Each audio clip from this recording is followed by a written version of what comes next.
ಹೆಸರು ಮೇಘಾ ಶಿವಾನಂದ ಕೊಟ್ರೆ.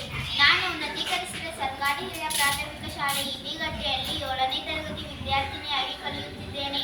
ನಾನು ಮಾಡುತ್ತಿರುವ ಚಟುವಟಿಕೆಯ ಹೆಸರು ಸಸ್ಯಗಳಲ್ಲಿ ಸಂತಾನೋತ್ಪತ್ತಿ. ನಾವು ಸಂತಾನೋತ್ಪತ್ತಿಯನ್ನು ಕಳೆದ ವರ್ಷ ಕಲಿತಿದ್ದೇವೆ.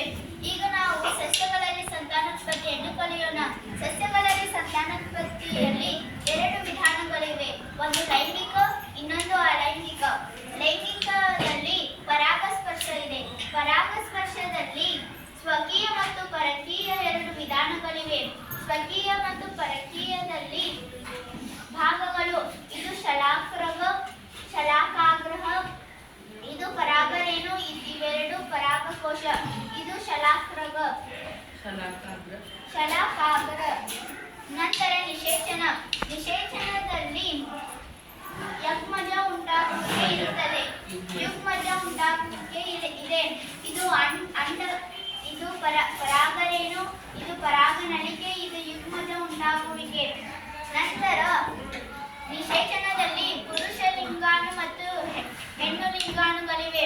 ಪುರುಷ ಲಿಂಗಾಣುಗಳಲ್ಲಿ ಕೇಸರ ಮತ್ತು ಹೆಣ್ಣು ಲಿಂಗಾಣುಗಳಲ್ಲಿ ಶಲಾಕೆ. ಪುರುಷ ಲಿಂಗಾಣುದಲ್ಲಿ ಕೇಸರ ಇದೆ. ಪುರುಷ ಲಿಂಗಾಣು ಪರಾಗಕೋಶದಲ್ಲಿ ಉಂಟಾಗುತ್ತದೆ. ಇದು ಕೇಸರದಂಡ.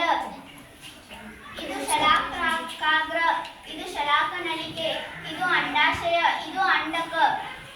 ನಂತರ ಅಲೈಂಗಿಕ ವಿಧಾನದಲ್ಲಿ 4 ವಿಧಾನಗಳಿವೆ. ಒಂದು ಕಾಯಕ, ಅಂದರೆ ಕಾಯಜ, ಮಗ್ಗುವಿಕೆ, ತುಂಡಾಗುವಿಕೆ, ಬೀಜಕ ಉತ್ಪತ್ತಿ. ಇಲ್ಲಿ ಕಾಯಜದಲ್ಲಿ 3 ವಿಧಾನಗಳಿದೆ. ಒಂದು ಕಾಂಡ, 2 ಬೇರು, ಮತ್ತೊಂದು ಎಲೆ. ಕಾಂಡ ಎಂದರೆ ಕಾಂಡದ